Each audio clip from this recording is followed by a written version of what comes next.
करने के साथ साथ बनाने के लिए भी बनी हुई है। आपने ये बोला हमें बहुत अच्छा लगा, तो मैम को भी बहुत अच्छा लगेगा बच्चों, ठीक है। वो बच्चा कभी भी लाइफ में बच्चों नहीं पढ़ पाएगा मैथ जब तक उसके अंदर ये नहीं होगा कि मैंने आज ये कॉन्सेप्ट सीखा है और मुझे इसकी प्रैक्टिस करना है, इससे रिलेटेड इससे क्वेश्चन है वो सारे। हेलो बच्चों, स्वागत है आपका अपने चैनल बीएस पाठशाला में।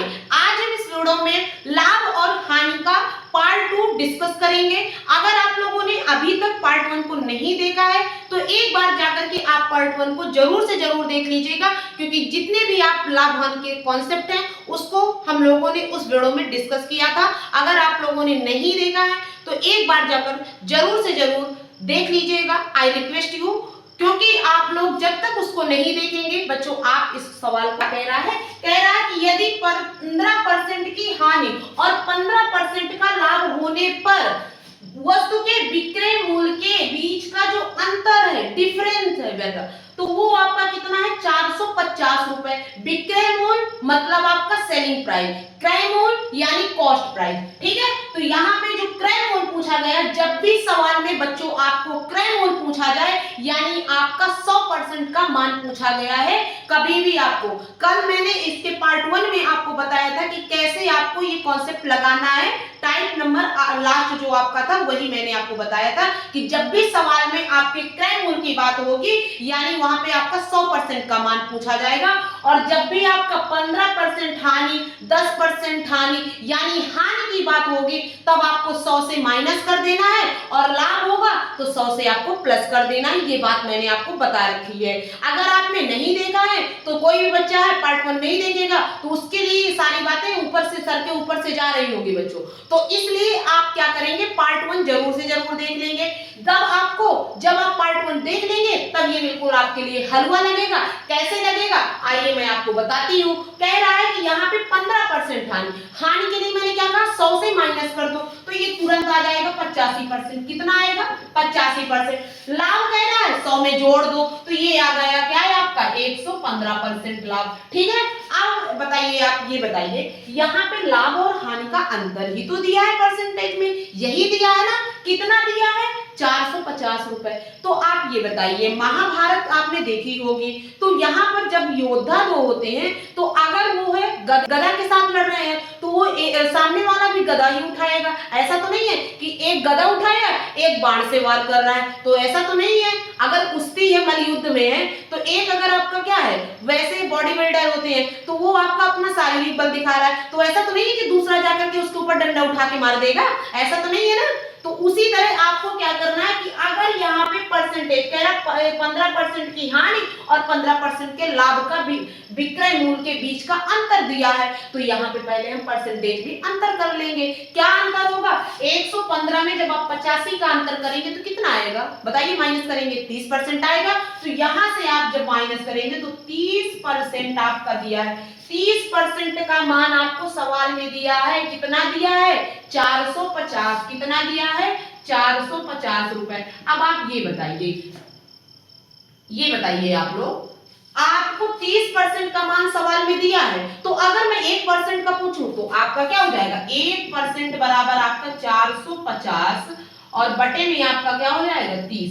क्या 3 1 0 से 1 0, 3 एकम 3, 3 5 15, यानी 1% का मान बच्चों आपको कितना निकल के आया 15 रुपए, यही निकल के आया। अब आपसे पूछा गया क्रय मूल्य, मैंने क्या बोला, क्रय मूल्य जब बच्चों पूछा जाएगा तो आपको 100% का मान पूछा गया, यानी यहाँ पे 100% की बात हो रही है, 100% का मान पूछा गया है और सवाल में जो बात आपकी पूछी जाएगी उसका गुणा करते ही, ये बात आपको मैंने पार्ट 1 में बता रखी है कि सवाल में जब भी क्वेश्चन में जो पूछा जाएगा उसका आपको क्या करना है, गुणा, और जो दिया होगा उसका भाग करना है। ये बात आपको याद होनी चाहिए, ठीक है। तो यहाँ पे आप देखिए कितने परसेंट का पूछा गया है, तो 100% का, तो 100% का कितना है गुणा कर देंगे तो 15 गुणे आपका 100%, तो ये आपका आ जाएगा 1.5।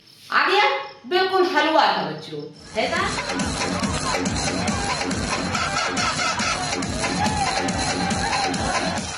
चलिए बच्चों आते हैं दूसरे टाइप में। आपका सवाल कभी भी आपको कहे कि आपकी इतनी वस्तु है, इतने की दर से खरीदी जाती है, इतने की दर से बेची जाती है, तो लाभ और हानि प्रतिशत बताइए। ऐसे सवाल को आपको क्या करना है, आइए इस सवाल के माध्यम से समझते हैं कि ऐसे टाइप को आप कैसे सॉल्व करेंगे। जब भी सवाल में आपको बच्चे कह रहा है कि यदि 10 रुपए में 6 केले खरीदे जाए, 6 रुपए में 4 केले खरीदे जाए, तो आपको बोला गया कि हानि प्रतिशत बताइए। तो आपका सीधा सा फंडा लगाना है कि आपको एक तरफ वस्तु लिखना है, क्या लिखना है बच्चों, एक तरफ वस्तु लिखना है और एक तरफ आपका रुपए लिख देना है, यानी पैसे लिख देना है, मूल लिख देना है। तो यहाँ पे जब भी बच्चों आप करेंगे तो यहाँ पे क्या करेंगे, कितना है, तो आपके 6 केले हैं, कितने रुपए के, 10 रुपए के। फिर क्या कह रहा है, 6 रुपए में 4 केले, यानी केले वस्तुओं की संख्या, यहाँ पे वस्तु क्या है, केले हैं, और कितने रुपए के, 6 रुपए में। आपको वैसे लिख लेना है और फिर इनका क्या कर देना, आपस में क्रॉस में मल्टीप्लाई कर देना है। क्या मैंने कहा कि जब भी आपको सवाल में बोला जाए कि इतनी वस्तुएं इतने की दर से खरीदी जाती हैं या बेची जाती हैं, और उसमें आपसे पूछ लिया जाए कि बताइए लाभ हानि प्रतिशत ज्ञात कीजिए या लाभ प्रतिशत फाइंड कीजिए, तो आप क्या करेंगे, सीधा सा एक तरफ वस्तु लिखेंगे, एक तरफ उसका मूल्य लिख देंगे और उनका लिख करके क्रॉस में आपको मल्टीप्लाई कर देना है। 36 क्या हो जाएगा, 36 और 10 40। और बच्चों जिसका आप माइनस करेंगे यानी बाद वाली जो संख्या है उसका आपको भाग भी दे देना है साथ में। तो किसका भाग देना, बाद में कौन सी संख्या है, 40। और ये बताइए प्रतिशत में निकालना है, तो प्रतिशत मतलब 100 का गुणा कर देना है। तो यहाँ पे 100 का आपको क्या कर देना है, गुणा 100% का। यहाँ से आप ये बताइए, माइनस करिए, तो आप 36 से जब आप 40 माइनस करेंगे तो माइनस का 4 आ जाएगा। तो चलिए, क्यों माइनस का 4, क्योंकि जो माइनस वाली संख्या है वो बड़ी है, इसलिए अपना साइन लेके आएगी। तो माइनस का 4 बटे 40 गुणे आपका 100%। यहाँ से आप ये बताइए, इस जीरो से क्या ये जीरो कैंसिल नहीं हो जाएगा, क्या ये 4 से ये 4 कैंसिल नहीं हो जाएगा, तो ये आएगा माइनस का 10%। और जब भी सवाल में माइनस आएगा इसका मतलब हानि हो रहा है, प्लस आएगी वैल्यू तो लाभ होगा। तो यहाँ पे कितने परसेंट की हानि हो रही है, 10% की हानि हो रही है। -10 नहीं, माइनस साइन आपको ये बता रहा है कि आपको क्या हो रहा है, हानि हो रही है। प्लस साइन आपको ये बता रहा है कि लाभ हो रहा है। ठीक है, आपको ये टाइप समझ में आ गया, लाइक कर दीजिए बच्चों।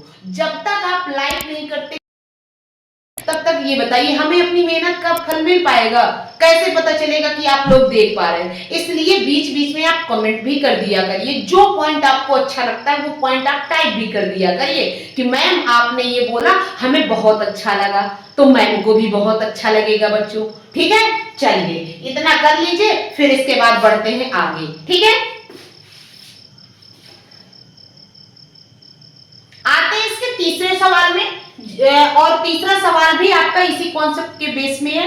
कह रहा है कि एक विक्रेता 10 रुपए में 11 सेब के हिसाब से कुछ सेब खरीदता है, कह रहा है तथा 11 रुपए में 10 सेब के हिसाब से उसको बेच देता है, तो कह रहा है उसका लाभ प्रतिशत या हानि प्रतिशत। आंसर आपको खुद बताएगा कि लाभ हुआ है विक्रेता को या हानि हुई है। चलिए, मैंने क्या कहा कि ऐसे सवालों को आपको एक तरफ वस्तु लिख देना है, एक तरफ उसका मूल लिख देना है। तो चलिए मैं यहाँ पे लिखती हूँ, यहाँ पे आपको वस्तु और एक तरफ आपका मूल यानी रुपए। ठीक है, क्या कह रहा है, 10 रुपए में 11 सेब, यानी 11 सेब 10 रुपए में। फिर कह रहा है 11 रुपए में 10 सेब, तो 11 रुपए में 10 सेब। ठीक है, मैंने क्या कहा कि जब आप इसको लिख ले तो आपको क्या करना है, क्रॉस में मल्टीप्लाई कर देना है। करेंगे क्रॉस में मल्टीप्लाई, तो पहले ऊपर फिर इसका ये।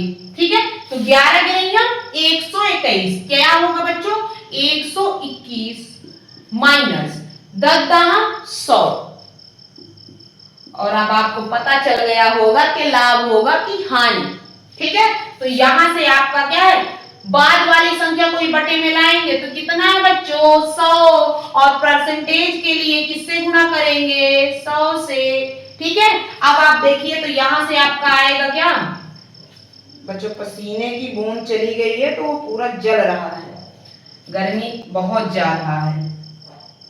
आइए, तो यहां से कितना आएगा, 21/100 इंटू में 100, क्या ये जीरो से ये जीरो कैंसिल, कितना आएगा 21%।